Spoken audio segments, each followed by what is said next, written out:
오늘의 주제들은 울트라맨 X의 첫 등장 괴수이자 중간 보스이자 뉴제네레이션 1에서 2기의 국밥 괴수인 첫 번째 괴수 탐구의 주인공 용철 괴수 대마가 등장 작품들을 심층 분석해서 알아보자. 참고로 오늘도 제 주관적 이야기가 많으며 세부적인 정보는 나무위키를 참고했다는 점 양해 부탁드립니다.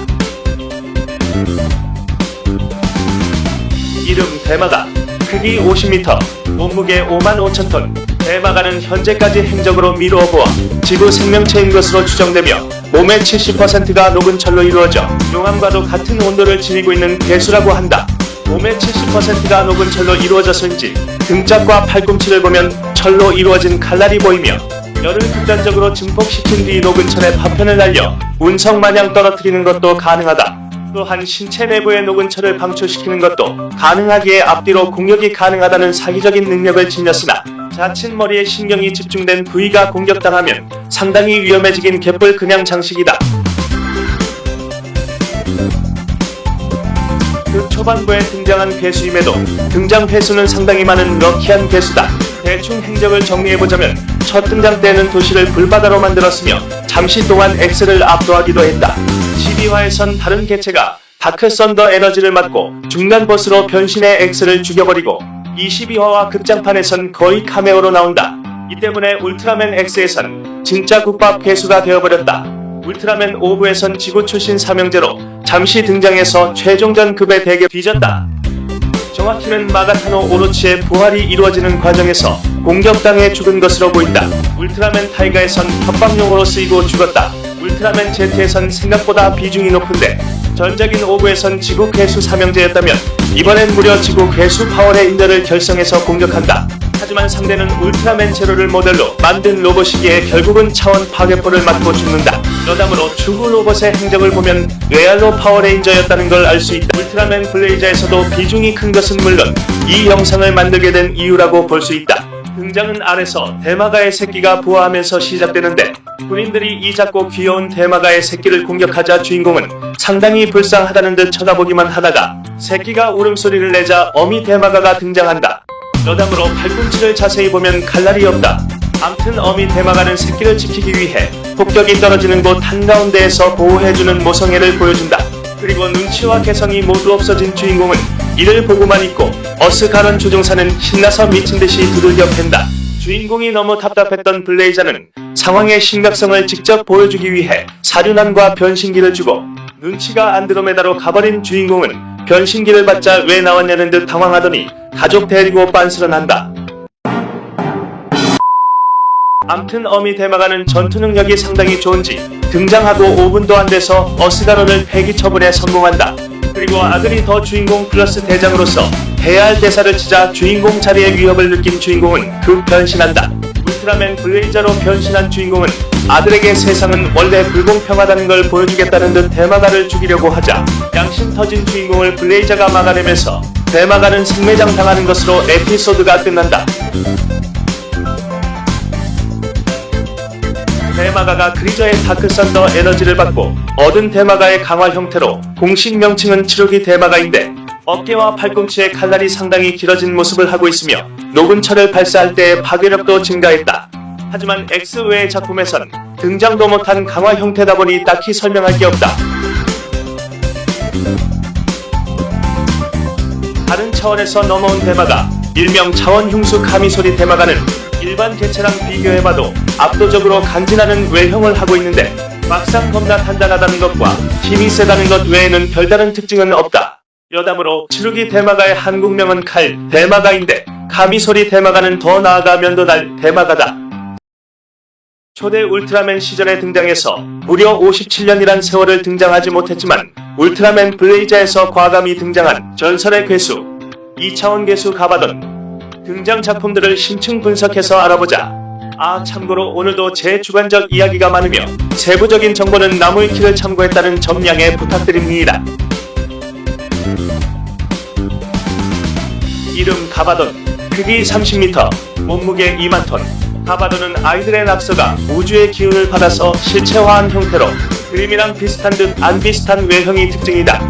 하지만 아이들이 만들어서인지 인간에 대한 적의가 없는 것은 물론 유일한 능력은 물렁물렁 거리는 게 전부다.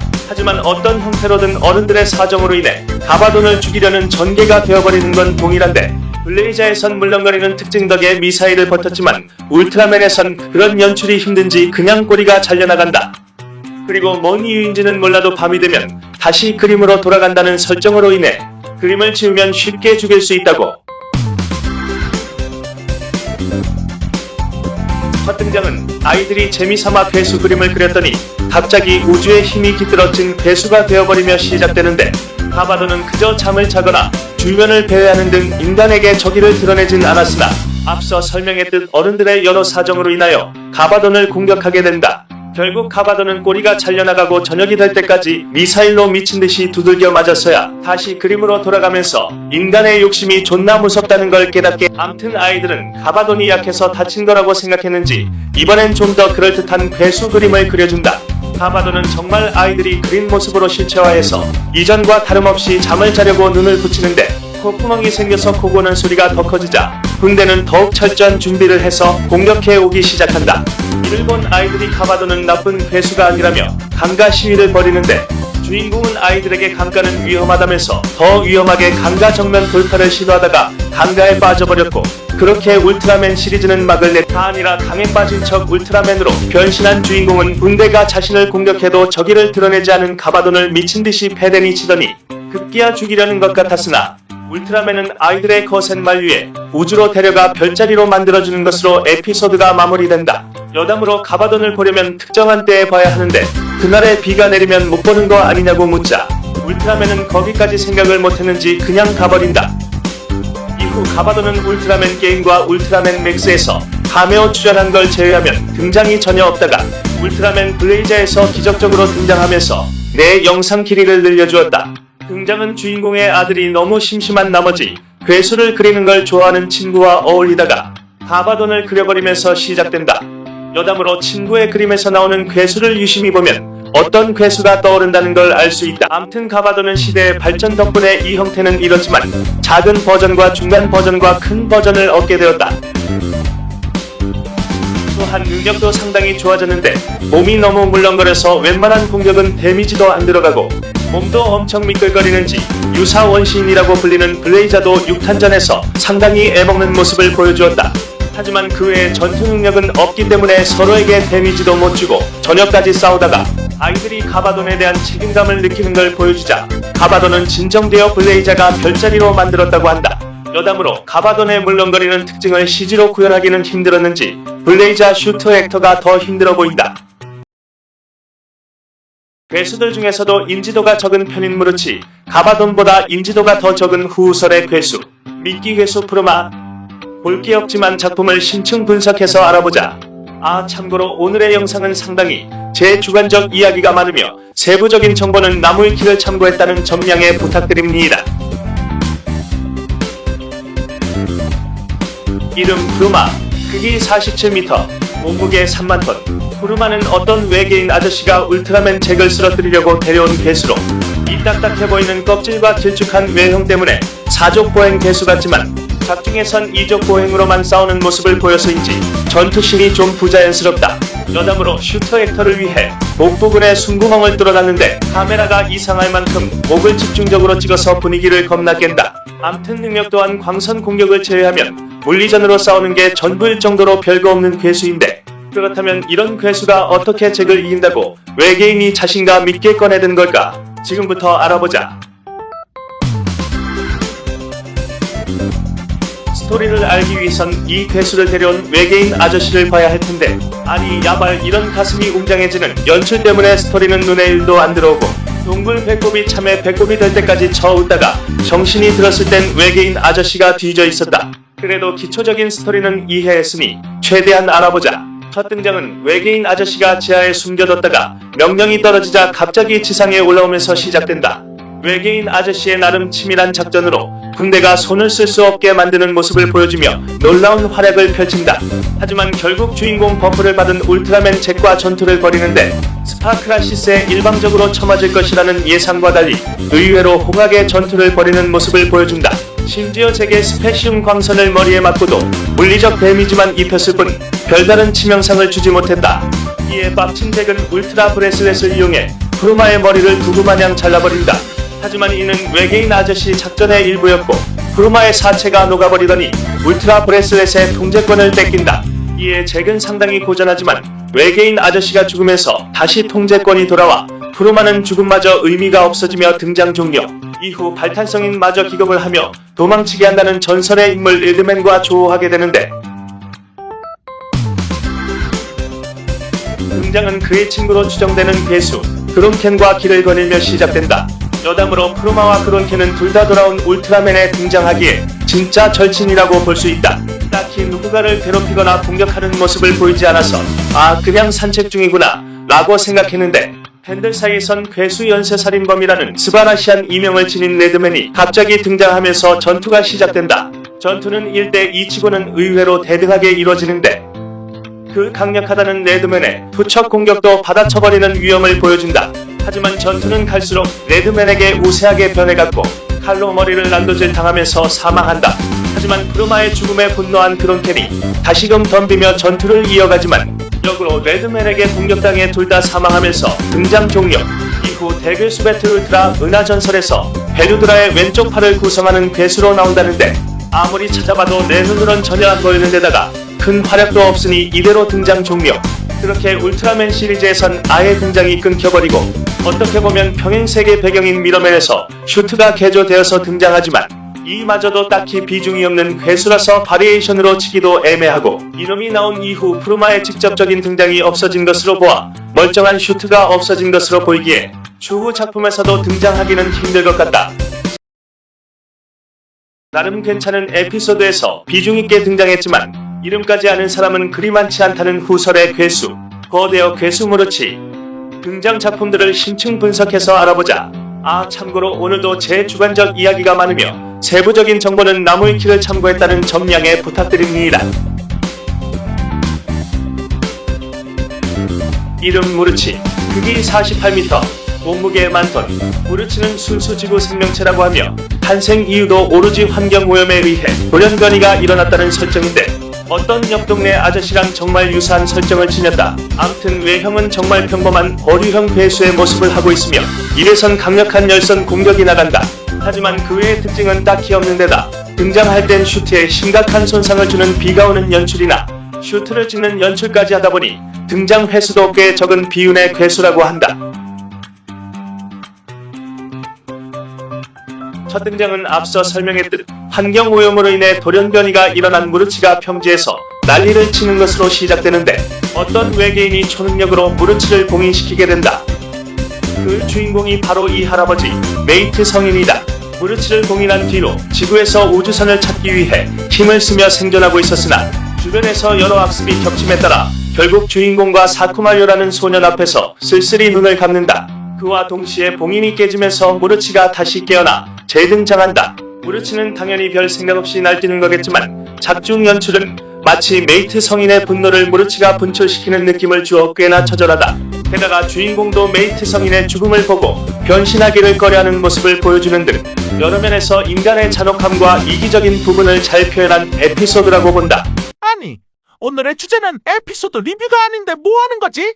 아 맞다 까먹을 뻔했네. 암튼 주인공 울트라맨 잭이 무르치를 막아서서 엎치락뒤치락 전투를 벌여 쓰러뜨리는 것으로 등장 종료.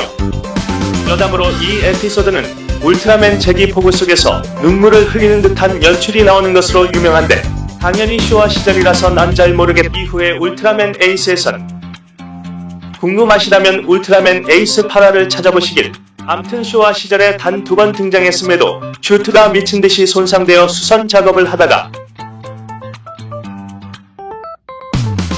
앞서 이야기한 메이트 성인의 아들이 무르치를 데려다가 강화 및 개조한 형태로 공식 명칭은 조화 무르치다. 물론 강화된 거라곤 입에서 파란 열선 나가는 게 전부. 그래도 메비우스에선 좀 강하게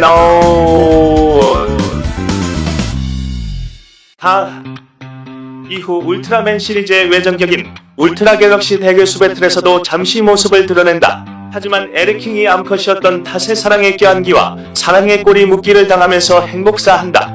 이후 대괴수 배틀 울트라 은하전설에서도 등장하는데 베리알의 기가 배틀라이저에서 잠시 비춰지더니 직접 전투에 뛰어들어 물량 공세로 공허라를 압도하는가 싶다가도 결국 메비우스와 고모라의 협공으로 사망한다. 이후에 등장이 없을 것 같았으나 울트라맨 긴가에스에서 뜬금없이 등장한다. 정확히는 거치 성인이 메트론 성인을 죽이기 위해 스파크 돌즈를 스캔해서 변신한 형태인데 분명 스파크 돌즈로 변신했다면 본체보다 약한 게 정상인데도 불구하고 메트론 성인을 열선 한방에 리타이어 시키는 것은 물론 작중에서 보여준 모든 모습들을 통틀어 가장 강력한 모습을 보여준다. 긴가와 빅토리 메트론 성인을 혼자서 가볍게 쓰러뜨리는 모습을 보여주었기에 메트론 성인이 궁극의 필살기를 쓰지 않았다면 패배로 이어졌을지도 모른다.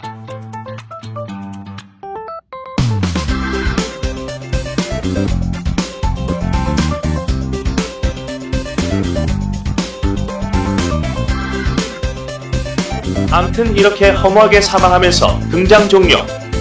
여담으로 안 그래도 수선에서 겨우 살려낸 무르치의 슈트가 긴가에스의 촬영으로 완전히 손상되어 버리면서 어떤 괴수로 개조되어 버리게 되는데 그 괴수가 바로 울트라맨 오브에서 등장한 마가자파다. 사춘기가 세게 왔는지 목욕을 하면서 방귀를 뀌는 싸가지 없는 행동을 하며 등장한다.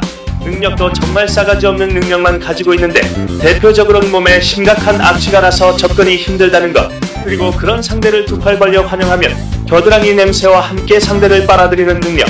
입냄새는 말로 형용할 수 없는 끔찍한 악취로 가득 차서 열선마냥 발사가 가능한 능력. 다른 능력이랑 뭔 연관성인지 몰라도 투명한 능력, 콧물 발사 능력이 있다.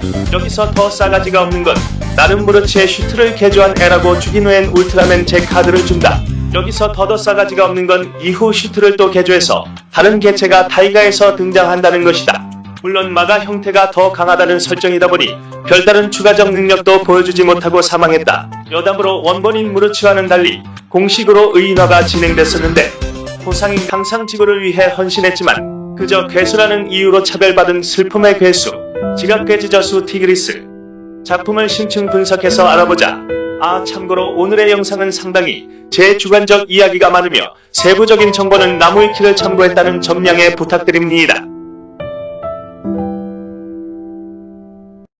이름 티그리스, 크기 90m, 몸무게 11만 톤, 가이아의 늘 그렇듯 지하에서 잠들어 있던 괴수라고 하며 인간에게 상당히 온순한 데다가 직접적인 충격을 가하지 않는다면 지상으로 나와서 난동을 부리지도 않는 편이라고 한다. 전투력이나 방어력은 굉장히 낮아서 등장했다면 열심히 얻어맞기만 하는 모습을 보이는 데다가 사족보행 괴수라서 박치기, 꼬리치기를 제외하면 딱히 공격 수단도 없는 비운의 괴수다. 그래도 사족보행 괴수는 화염탄을 발사한다던가 맷집, 방어력이 높다거나 하는 설정이라도 있으면 괜찮겠지만 아쉽게도 티그리스는 맷집만 약간 강한 편인 괴수라서 전공법으론 울트라맨과 덤비기도 힘든 괴수다. 그래도 마지막엔 화염탄을 날리는가 싶다가도 곧바로 카이저도 비시에게 저지당하면서 작중에선 원거리 공격을 한 번도 못해봤다.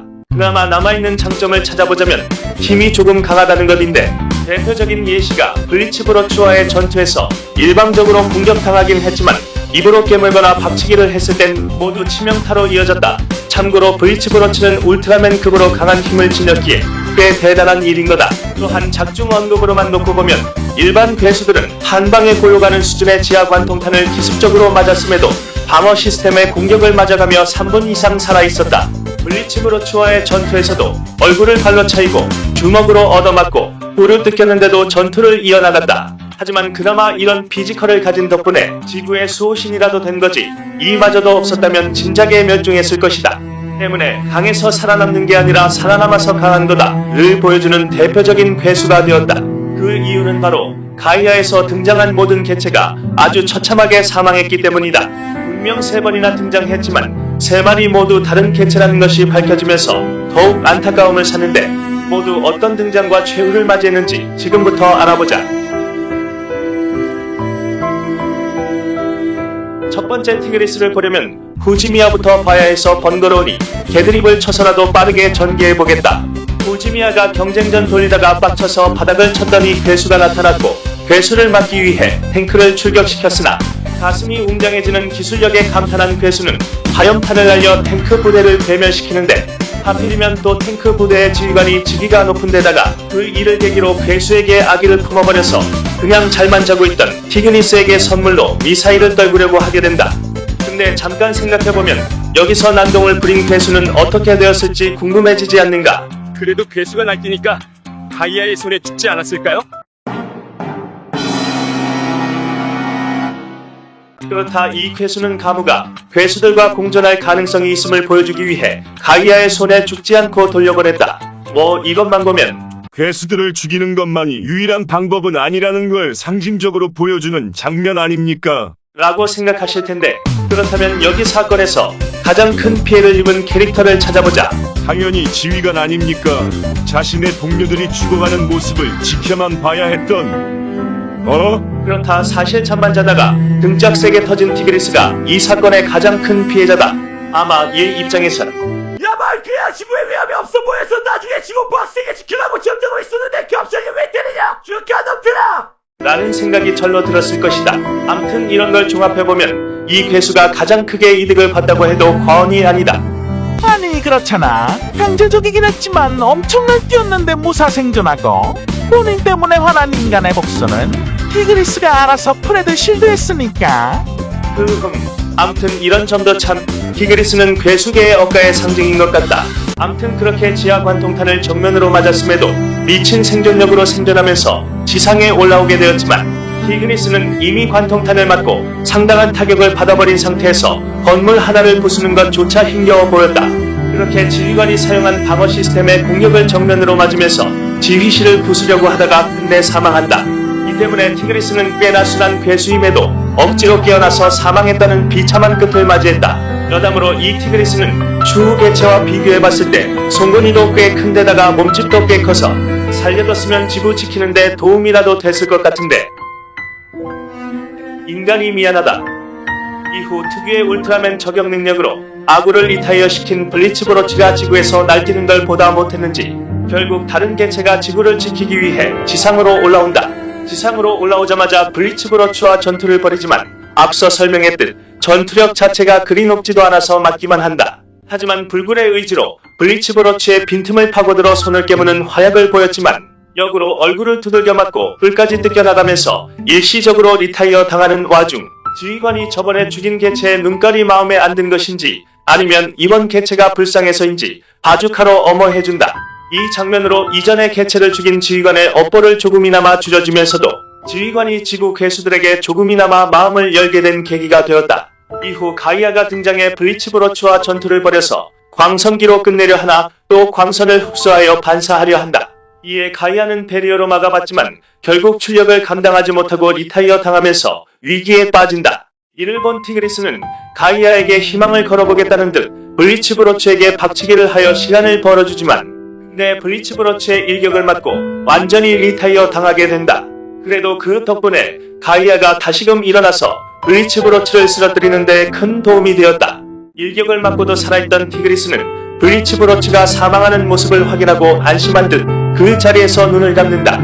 그래도 티그리스들 중 가장 멋있는 최후라고 평가한다. 마지막 티그리스는 솔직히 등장뽕 맛은 기가 막히는데 한 번만 보고 가자.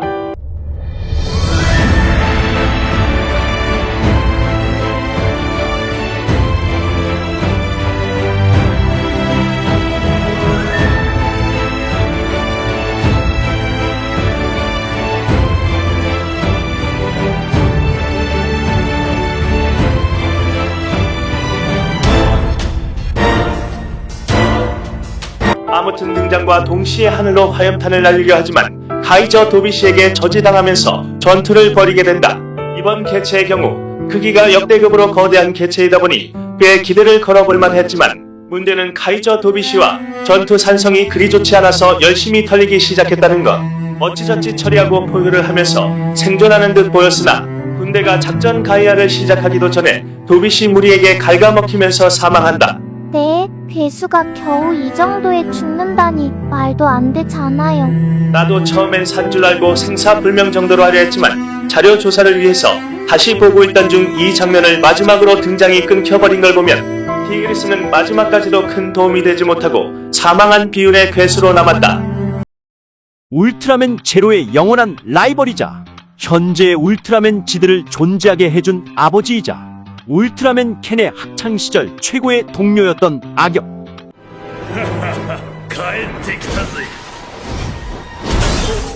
울트라맨 베리알. 작품을 심층 분석해서 알아보자. 참고로 오늘의 영상은 상당히 제 주관적 이야기가 많으며 세부적인 정보는 나무위키를 참고했다는 점 양해 부탁드립니다. 이름 베리알, 크기 55m, 몸무게 6만 톤. 베리알은 M78 성운에서 최초로 타락한 울트라맨으로 주요 무기는 기가 배틀라이저이다. 의외로 신체 비율이 라이징 울트라맨 급으로 이상한데 츠부라야에 여러 시도가 있었다는 티가 팍팍 난다. 현재까지 등장한 악역 울트라맨들 중에서도 최고의 매력과 강함을 보여주었다는 평가를 받으며 바퀴벌레 뺨치는 생존력 또한 지니고 있다. 악역치고는 의외로 성격 면에서 재평가를 많이 받는 편인데 지금부터 스파크라시스의 해석을 곁들인 그의 이야기를 알아보자. 켄과 베리알은 어릴 적부터 친하게 지냈던 울트라 전사였다. 하지만 엠페러 성인과의 전쟁이 시작되면서 빛의 나라에 큰 위협이 찾아오게 되고 베리알은 켄과 함께 힘을 합쳐 수많은 괴수들과 우주인들을 쓰러뜨리며 빛의 나라를 지키기 위해 힘을 쓴다. 켄이 너무 착하고 순진해서 다른 우주인들의 속임수에 쉽게 넘어가기도 했지만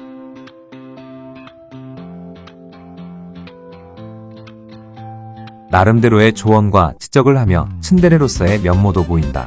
하지만 울트라맨 킹은 계속 오지 않고 엠페러 성인은 맹공을 퍼부어 전쟁의 전세를 계속 기울이자 켄과 함께 엠페러 성인에게 맞선다. 그 과정에서 울트라우먼 마리를 보고 첫눈에 반하게 된다. 아무튼 엠페러 성인은 베리알과 켄을 간단하게 압도하여 걸레짝으로 만들게 되고 위기에 빠진 순간 아까 전에 대피시킨 마리가 검을 들고 돌아오자 내심 기대한다. 설마 나를 위해 검을 주려는 건가? 물론 그녀의 시야, 각도를 보고 착각임을 깨닫는다. 그래도 빛의 나라를 지키는 게 우선이니 켄이 울티메이트 블레이드를 사용하여 엠페러 성인을 쓰러뜨리는 모습을 얌전히 바라보며 감탄한다. 이때까지는 켄이 그저 자신과 동등한 위치에 있는 친구로서 생각하고 엠페러 성인에게 입은 상처를 치료하며 잘 지냈으나 병동에서 울트라우먼 마리에게 고백을 하려는 순간에 결국 사건이 터지게 된다. 그것은 바로 켄이 대화 도중에 눈치 없이 끼어들어 마리에게 본인 어필을 한 데다가 베리알의 최고 발작 포인트, 켄의 우주 경비대 승진 소식을 듣게 된다. 이에 베리알은 크게 붕괴한다. 베리알도 분명히 빛의 나라를 위해 열심히 싸웠지만 오로지 결과만 보고 판단하는 상부의 결정. 자신이 짝사랑한 마리가 켄만을 바라보고 켄도 마리만을 바라보는 분위기는 자신의 사랑은 결코 이루어질 수 없다는 절망적인 이야기를 의미했다. 뭐 하나 제대로 되는 게 없는 현실에 절망하며 점점 어둠의 힘에 이끌리지만 울트라 전사의 마음으로 어떻게든 이겨내며 켄과 훈련에 돌입한다. 그래도 분한 마음은 가시지 않아 훈련 중에 괜한 화풀이로 켄을 마구 구타하지만 그래도 켄은 착하고 이해심이 좋은 친구이니 이해해 줄 것이라고 생각했으나 이때부터 켄에 대한 정이 점점 떨어지기 시작한다. 훈련을 해도 좁혀지지 않는 격차와 켄과의 관계 갈등은 베리알을 계속 궁지로 몰아넣었다. 무고한 괴수를 죽일 수 없으니 빛의 나라의 위성에서 광탄을 날리며 화풀이를 하던 중에 문득 다른 울트라 전사들끼리 잘 지내는 모습을 보고 자신을 무시한다는 생각으로 뒤틀리기 시작한다. 결론적으론 힘이 부족해서 자신의 모든 것이 망가져버렸다고 생각하여 가장 빠르고 효과적으로 힘을 얻을 방법을 모색하다가 생각해낸 방법이 바로 플라즈마 스파크를 사용하는 것이라고 판단했을 것이다. 하지만 선한 목적이라기보다 자신의 사리사욕을 채우는 방식을 쓰는 것을 두고 볼 수 없었던 플라즈마 스파크는 베리알의 에너지를 폭주시켜서 그를 리타이어시키고 베리알이 너무나 강력한 에너지를 견디지 못해 괴로워하는 모습을 본 켄과 우주 경비대 대원들은 그를 반역자로 몰아가 빛의 나라에서 추방시킨다. 이때 켄은 베리알의 행동에 자신의 책임이 있다는 것을 인지하고 죄책감을 느낀 듯 몸을 떨며 베리알이 떠나는 모습을 끝까지 주시한다. 우주의 저편으로 추락한 베리알은 감당할 수 없는 빛의 에너지에 괴로워하며 죽어가고 있었던 그때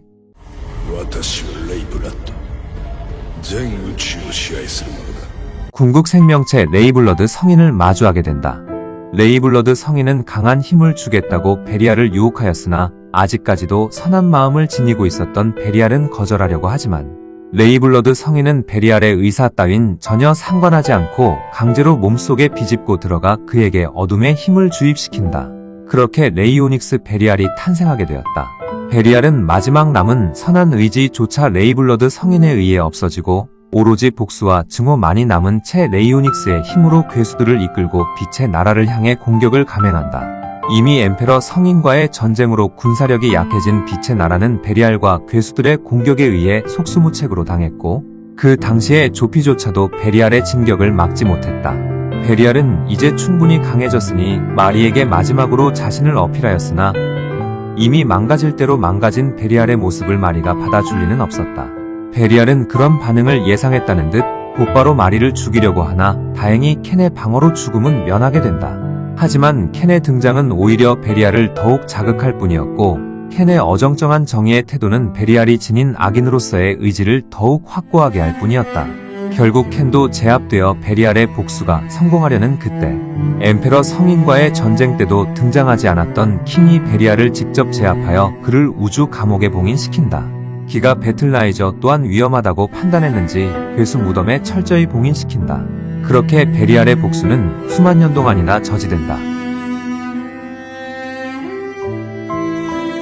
킹에 의해 우주 감옥에서 수만 년 동안이나 봉인되어 있었던 울트라맨 베리알. 그런데 꽤나 뜻밖의 인물이 베리알을 찾아오게 된다. 그 인물은 바로 자라브 성인, 여러 이유로 봉인이 풀려서 우주를 떠돌던 기가 배틀라이저를 얻어 난동을 피우다가 마침내 베리알을 찾아온 것이었다.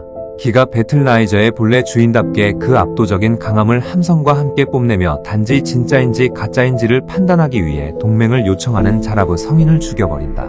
그때 타록 소식은 듣고 날아온 우주 경비대들과 타로를 보고 잠시 켄이 떠오르지만 우연이라고 생각하며 그들을 준비운동 삼아 가볍게 발라버린다. 이후 타로와 함께 빛의 나라로 추락해서 단체 전투 준비를 시작하고 수만 년 동안이나 봉인되어 있었기에 대다수의 울트라맨들과 일면식도 없는 상태로 맞붙었음에도 특유의 전투 센스와 기가 배틀라이저를 적극적으로 활용하여 다수의 울트라맨들을 리타이어 시킨다. 울트라 형제들도 어릴 때에 비해선 많이 강해졌으나 베리알의 상대가 되기에는 역부족이었다. 드디어 플라즈마 스파크를 다시 한번 마주하는 그때 켄이 등장해 베리알을 붙잡는다. 옛날과는 달리 눈에 띄게 성장한 켄의 모습을 보고 잠시 놀라지만 아직까지도 느껴지는 그의 애매한 정의감에 다시금 분노하며 싸움에 임한다. 하지만 켄도 우주경비대의 대대장답게 베리알을 압도하기 시작하였고 베리알은 더욱 크게 분노하며 켄의 전투 방식을 읽고 빠르게 압도하여 쓰러뜨린다. 마리 또한 끝내버리기 위해 일격을 날리는 순간 아까 켄을 닮았던 울트라맨이 일격을 대신 맞고 쓰러지는 모습을 보고 또 한 번 충격적인 현실과 마주한다. 켄과 마리는 이미 결혼을 해서 아이까지 낳았다는 사실로 이것이 꽤나 충격이었던 베리알은 마리의 성장한 모습을 더욱 가까이에서 보고자 하였으나 마리는 더 이상 베리알의 얼굴조차도 봐주지 않았고 마지막 남았던 사랑의 씨앗조차도 사라진 베리알은 더욱 냉정하게 행동하기로 결심한다. 그는 곧바로 마리를 제압한 이후 플라즈마 스파크를 가져간다. 빛의 나라를 지탱하던 플라즈마 스파크가 사라지자 빛의 나라는 빠르게 얼어붙기 시작했고 자신의 모든 것을 앗아간 켄의 눈앞에서 그토록 지키고자 했던 빛의 나라의 몰락을 똑똑히 지켜보라는 말과 함께 어딘가로 떠난다. 하지만 베리알도 알지 못했던 희망의 새싹들은 서서히 자라나 모습을 드러내고 있었다. 같은 시각 베리알은 이후 나타날 울트라맨들에게 대항하기 위해 괴수 무덤으로 향했고 수많은 괴수들의 원혼과 마주한다. 그리곤 곧바로 플라즈마 스파크를 활용해 괴수들의 원혼을 활성화시켜 기가 배틀라이저의 힘으로 괴수들을 부활시킨다. 그렇게 100마리 이상의 괴수들을 조종하는 것에 성공하여 은하의 황제로 군림할 야망을 불태운다. 하지만 울트라맨, 세븐, 웨비우스, 레이 일행이 빛의 나라에서 힘을 되찾는 것에 성공하여 베리알을 찾아왔고 베리알은 빛의 나라에서 너무 힘을 쓴 탓에 싸우기 어려워져 괴수들을 이용해 공격을 감행한다. 하지만 치명적 문제가 존재했으니 그것은 바로 배틀라이저의 특성상 괴수들을 조종하게 되면 사용자와 괴수들의 신경이 연결된다는 문제점으로 메비우스 일행이 괴수들을 폭사시킬수록 몸의 데미지가 누적되어 갔다. 갈수록 정신적, 육체적 데미지가 쌓여갔던 베리알은 성급하게 행동하기 시작한다. 레이가 레이블러드 성인의 피를 가졌다는 이점을 이용해 레이블러드 성인의 악한 힘을 폭주시켜서 고모라를 날뛰게 만든 이후 본인은 괴수들과 함께 휴식을 취한다. 하지만 얼마 지나지 않아서 울트라맨 다이나와 레이의 동료들이 도착해서 베리알의 휴식을 방해하고 레이의 폭주마저 멈추면서 다시 덤비려는 기미가 보이니 급한 대로 머리에 슬러거를 쓰고 있는 녀석을 리타이어 시킨다만 갑자기 슬러거를 어딘가로 던져버리는 모습에 심상치 않은 기운을 느낀다. 그리고 갑자기 머리에 슬러거를 2개나 쓴 녀석이 나타나 괴수들을 몰살시키더니 본인이 울트라맨 제로라면서 남아있던 괴수들을 전부 폭사시켜버린다. 베리알은 괴수들의 데미지가 쌓여 극도로 피로한 상태인데도 제로를 상대한다만 봉 형태 무기에 있어 치명적인 더블 슬러거에 체력도 다 떨어져버린 베리알은 계속 맞기만 하다가 결국 제로 트윈 샷을 맞고 밀려나 괴수 무덤의 용암 속으로 떨어진다. 그럼에도 베리알은 포기하지 않고 남아있는 괴수들의 원혼들을 전부 흡수해서 백체괴수 베류드라로 합체한다. 베류드라는 제로를 포함한 여러 울트라맨들을 압도하기 시작했고 전세는 순식간에 베리알 쪽으로 기운다. 하지만 레이가 기가 배틀라이저를 강제로 컨트롤하여 베류드라를 움직이지 못하게 만들었고 정말 희대의 억가로 플라즈마 스파크가 제로를 인정하여 제로의 슬러거를 검으로 만들어버린다. 결국 모두의 힘을 모은 공격에 베리알은 베류드라와 함께 폭사하면서 빛의 나라는 평화를 되찾는 듯 보였으나 놀랍게도 베리알은 눈에 큰 상처 하나를 남긴 채 간신히 생존해 있었다. 베리알은 다시금 복수를 계획해보려고 해도 울트라맨들이 방해하면 전부 의미 없어지는 일이라는 것을 뼈저리게 느꼈다. 그렇기에 이전에는 아무도 시도한 적 없는 새로운 방법, 평행세계에서부터 습격을 감행하기로 한다. 하지만 평행세계로 넘어가려면 천문학적으로 많은 양의 에너지가 필요하였기에 머리를 최대한 써야 했다. 그리고 베리알의 옆에 떨어져 있는 파괴된 기가 배틀라이저의 일부를 발견하였고 베리알은 기가 배틀라이저를 이용해 평행세계로 넘어갈 방법을 떠올린다.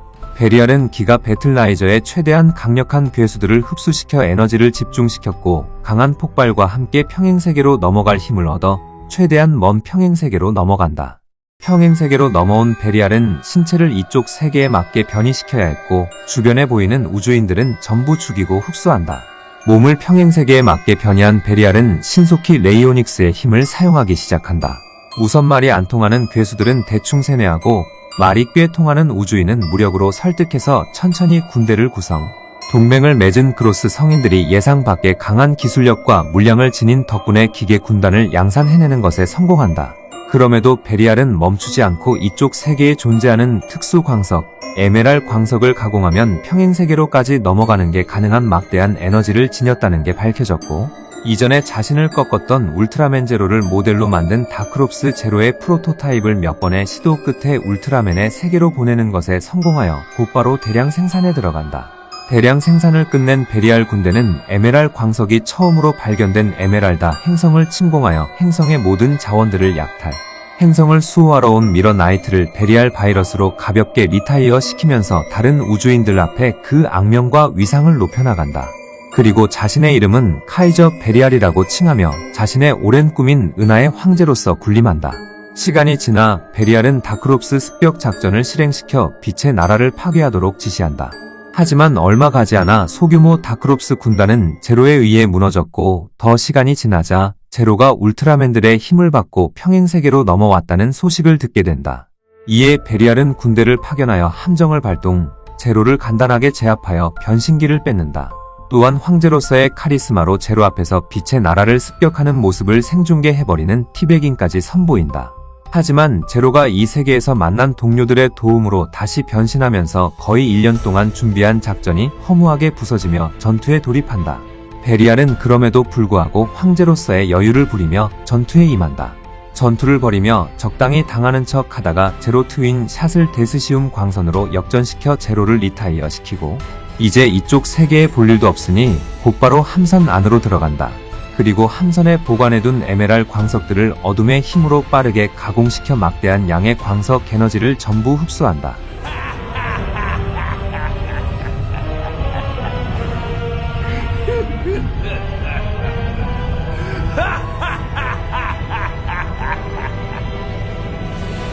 일명 아크 베리알로 변신한 베리알은 제로의 에너지를 흡수하며 구타하던 와중 그랜 파이어를 포함한 여러 행성의 반란군이 베리알 군대를 공격하기 시작한다. 그럼에도 베리알은 계속 여유를 부리며 아크 데스시움 광선을 쏴서 제로를 에메랄다 행성과 함께 날려버리려 한다.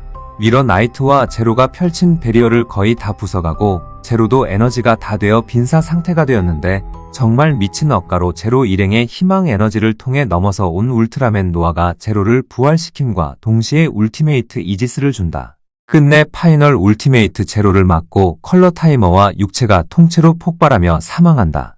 하지만 베리알의 강력한 증오심은 곧 사념이 되어 네이블러드 성인처럼 원혼이 되어 부활한다. 하지만 원혼 상태로는 장시간 동안 형체를 유지할 수 없어 위험했던 상황에서 평행세계의 메피라스 성인을 포함한 4명의 우주인들이 베리알에게 몸을 내어주어 간신히 생존한 채 소량의 에메랄 광석을 이용해 원래 세계로 돌아온다. 베리알은 가까이에 보이는 괴수 무덤에서 아머드 다크니스의 시신에 빙의하여 목숨을 부지한다. 그리고 자신의 목숨을 살려준 5명의 우주인에게 다크니스 5라는 이름을 붙여주며 다시금 복수를 계획한다. 이후 울트라맨 제로를 괴수 묘지로 이끌 것을 지시하지만 그 과정에서 베트 성인과 히포리트 성인이 사망한다. 그래도 남은 다크니스 5의 멤버들의 헌신 덕분에 울트라맨 제로를 성공적으로 베리알에게 데려온다. 베리알은 곧바로 아머드 다크니스의 힘을 활용해서 제로를 간단히 압도하기 시작했고 울티메이트 폼마저도 웃으면서 상대하는 황제의 위엄을 보여준다. 하지만 결국 공세에 밀려 가슴이 뚫리며 사망하는 듯 보였으나 알고 보니 이 모든 것은 베리알의 작전이었고 베리알의 원혼은 신속히 제로의 몸속으로 빙의하기 시작한다. 제로 다크니스로 변모한 베리알은 제로의 동료들을 마구잡이로 공격해 전멸시켜버리고 빛의 나라를 향한 복수를 위해 결의를 다진다.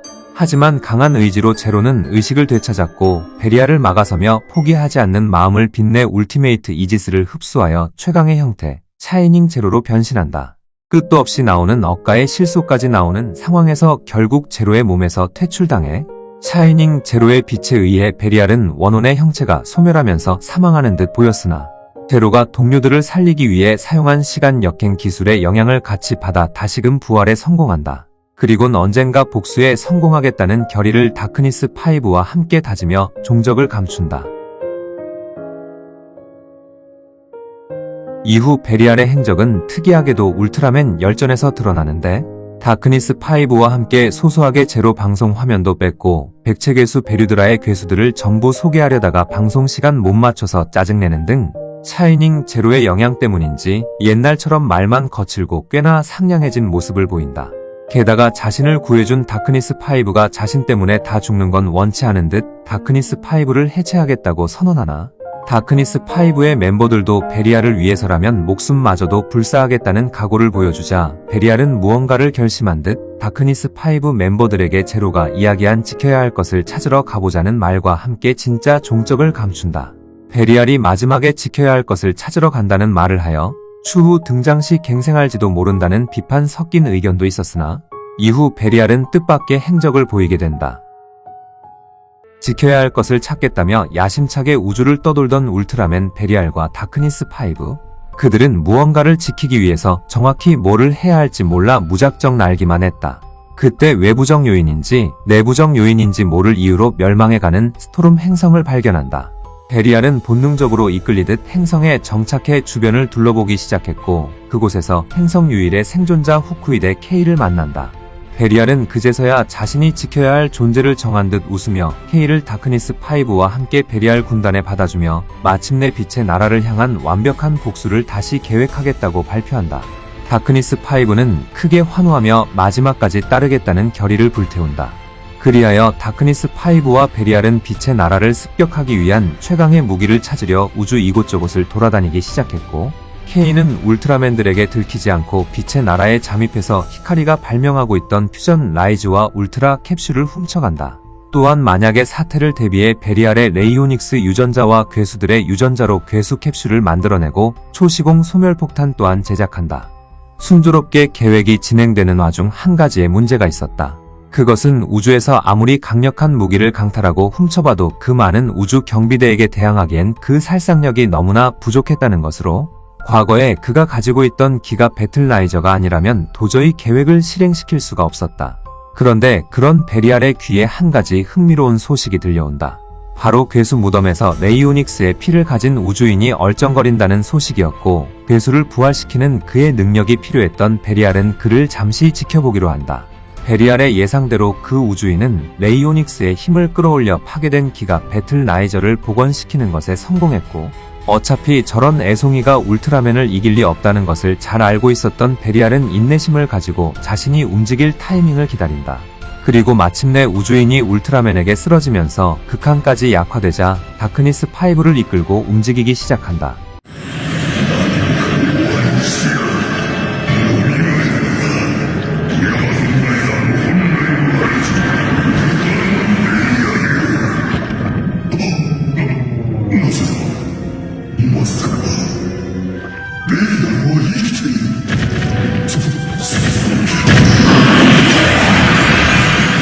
우주인을 죽이고 기가 배틀라이저를 손에 넣은 베리알은 자신의 완전한 부활을 알리며 빛의 나라를 향한 전쟁을 선포한다. 우선 작전을 실행시킬 빛의 나라와 가장 가까운 지구로 다크니스 5를 보내 각국에서 파괴 활동을 하도록 지시한다. 그리고 메피라스 성인은 우주 경비대 일부를 상대하고 베리알은 이전의 경험을 살려 빛의 나라 곳곳을 파괴하기 시작한다. 하지만 곧 있으면 빛의 나라를 지키기 위해 킹이 올 것임을 알았던 베리알은 우주 경비대와 울트라 형제들의 시선을 끌어서 그들을 지구로 유인한다. 그렇게 지구로 따라온 울트라맨들을 다크니스 5와 함께 상대하지만 울트라맨들의 공세에 못 이겨 점차 무너지기 시작했고 다크니스 5는 전멸. 베리알 혼자서 울트라맨들을 상대한다. 베리알은 기가 배틀라이저를 적극적으로 활용해 울티메이트 제로까지 꺾는 것에 성공했고 완벽한 틈이 생겼다고 판단한 베리알은 초시공 소멸폭탄을 사용해 지구에 크라이시스 임팩트를 일으킨다. 베리알의 예상치 못한 자폭 공격에 의해 지구가 멸망한 것은 물론 그 충격으로 은하 전체가 소멸할 위기에 빠진 그 순간 울트라맨 킹이 등장해 파괴되어 가던 은하와 융합하여 극적으로 복원시키는 것에 성공한다. 그렇게 베리알의 자폭 계획조차 실패하면서 끝이 나는 듯 했으나 사실 베리알은 K가 임시로 만들어 놓은 차원의 틈에 숨어서 살아있었고 다크니스 5의 죽음, 크라이시스 임팩트, 킹의 등장 모든 것이 베리알의 시나리오였다. 베리알은 그간 복수를 위해 수많은 노력을 했음에도 절대적 존재가 한 명이라도 나타난다면 모든 노력들이 물거품이 된다는 것을 알아차리고 현재 가장 위협적인 존재, 킹을 봉인시키겠다는 결론에 다다른 것이었다. 또한 킹이 은하와 융합하면서 기존엔 울트라맨들의 몸에서만 발견되었던 리틀스타가 다량 발견되기 시작했고 이를 이용해 더욱 더 큰 힘을 얻으려 한다. 리틀스타를 울트라맨들의 유전자로 가공한다면 다른 울트라맨들의 힘을 사용할 수도 있었기에 K와 베리알은 스타를 가공시킬 존재를 탄생시키기로 한다. 원래는 베리알 본인이 가공할 생각이었으나 크라이시스 임팩트 당시 폭발에 휩쓸려서 심각한 내상을 입은 것은 물론 우주 경비대들과의 마찰을 없애기 위함이 컸다. 아무튼 리틀스타의 가공을 위해 탄생시킨 존재는 바로 베리알의 레이오닉스가 깃들지 않은 순수한 베리알의 유전자를 통해 탄생시킨 일종의 복제 생명체였다. 복제 생명체를 지구에 보낸 베리알은 그가 충분히 성장할 시기까지 기다려보기로 하면서 약 19년이 흐른다.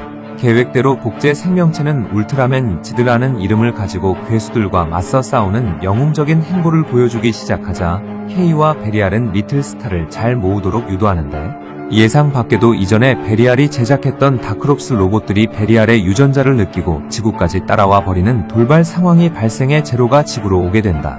그럼에도 지드가 리틀스타를 착실하게 모으고 있으니 계획을 조금 변경해서 제로를 쓰러뜨릴 정도의 캡슐이 모이길 기다리기로 한다.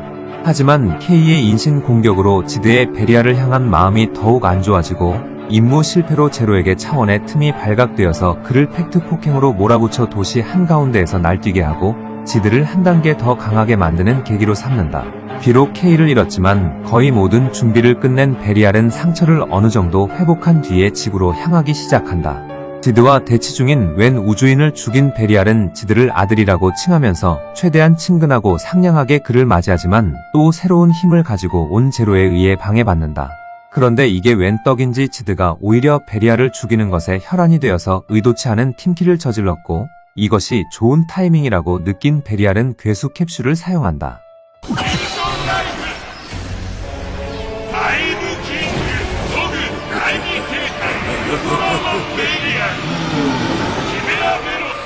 키메라베로스 형태로 변신한 베리알은 지드를 가볍게 제압해서 그를 흡수한 뒤 달 뒤편으로 후퇴한다. 달 뒤편에 착지한 베리알은 흡수된 지드를 천천히 설득하여 자신의 것으로 만들기 시작했고 이제 힘을 완전히 회복하여 빛의 나라를 습격할 생각만 가득한 베리알에게 너무나 심각한 문제가 생기고 말았다.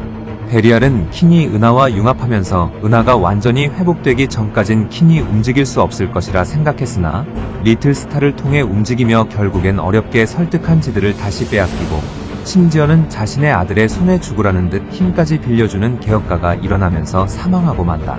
그럼에도 베리알은 이전의 영혼의 형태로 살아남는 방법을 터득한 덕분에 간신히 인간 여성 몸의 빙의의 목숨을 건지게 되었고, 정말 희대의 운빨로 K가 생존했다는 사실까지 알게 되면서 두 번째 작전으로 돌입한다. 그것은 바로 다크 루기엘과 엠페러 성인의 유전자를 사용해 더욱 더 강한 형태로 거듭나는 것이었고, 베리알은 K에게 신호를 잔뜩 주면서 본인이 베리알이라는 것을 알아주는 드라마틱한 상황을 바랬지만 K는 눈치가 1도 없어서 의도치 않게 잠적할 수 있게 된다. 이후 K가 스토롬 행성의 빛을 받아 스토롬 기관을 더욱 더 강하게 강화시켜 지드와 맞서 싸우다가 결국엔 패배하자 그의 앞에 나타나 스토롬 기관을 뜯어먹는다. 스토롬 기관을 얻은 베리알은 영혼의 형태에서 육체를 빠르게 재생성시켰고 더 이상 필요 없어진 K를 버리며 어트로셔스 형태로 변신한다.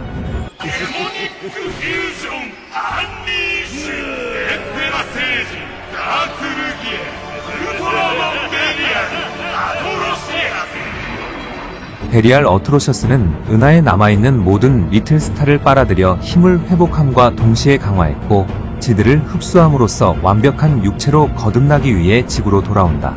아직 킹의 리틀스타를 충분히 흡수하지 못한 베리알은 제로 비욘드를 상대하기 조금 버거웠지만 서서히 리틀스타가 모이며 실시간으로 강해졌기에 큰 문제는 안 된다고 생각했는데, 전투 중 참전한 지드에게 힘의 차이를 가르쳐주던 중 싸가지 없이 난입한 제로에 의해 스토름 기관이 파괴되어 킹의 힘을 받을 수 없게 된다. 심지어 켄이 등장해 베리알을 붙잡아 베리어를 펼치는 바람에 약 20시간 동안 힘을 낭비한다. 그럼에도 베리알은 켄과 과거 이야기를 하면서 그간 얼마나 고통스러웠는지 어필하며 울분을 토했고, 켄은 베리알을 이렇게 만든 것이 모두 자기 탓이라는 생각에 죄책감을 느끼며 서서히 힘이 떨어져 쓰러지고 만다. 그나마 지드 측에서 나름대로 작전을 짜서 온 것 같기는 하였으나 베리알이 그들의 작전을 가만히 당해줄 리 없었고, 차원의 틈으로 추방하려는 작전을 간파하여 차원의 틈을 만드는 괴수를 죽이고 지드를 미친듯이 두들겨 팬다. 하지만 개싸버가로 킹이 남은 에너지를 쏟아 킹의 전기가 담긴 지드 군단을 만들어냈고, 베리알도 나름대로 반격을 하였으나 지드들의 광성기로 기가 배틀라이저가 또 박살나고 변신까지 풀리면서 지드와 함께 차원의 틈으로 추방당한다. 그리고 지드와 접전을 벌이게 되는데, 지드는 이전과 달리 죽이려고만 하는 것이 아닌 베리알의 아픔을 진심으로 이해해주고 위로해주면서 베리알의 아주 작은 빛이 이에 반응해 몸에 융합된 레이블러드의 사념이 나오게 만들었고, 극한까지 약화되어 지드와의 광선 대결의 패배에 사망하며 그의 길고 긴 이야기는 막을 내린다. 비록 우리가 아는 베리알은 사망하였으나 사후에도 그의 영향력은 가히 압도적인데, 그의 유전자를 이용해 탄생한 바나나부터 아들이 괴수와 만든 손자까지 사후에도 워낙 영향력이 강해서 죽어서도 죽은 게 아닌 참 오묘한 캐릭터가 되어버렸다. 이외에 베리알과 관련된 무기, 그의 피를 이은 생물 등은 이후에 다뤄보도록 하겠습니다. 자, 오늘의 악역 탐구는 여기까지입니다. 부디 여러분들이 재밌게 시청해 주셨으면 하는 마음에 제작했으니 구독과 좋아요는 강요하지 않겠습니다. 대신 제 영상에 대한 소감과 다음엔 어떤 괴수와 악역을 소개해 주셨으면 하는지 신청해 주시면 감사하겠습니다. 그럼 다음 시간에 다시 찾아뵙겠습니다.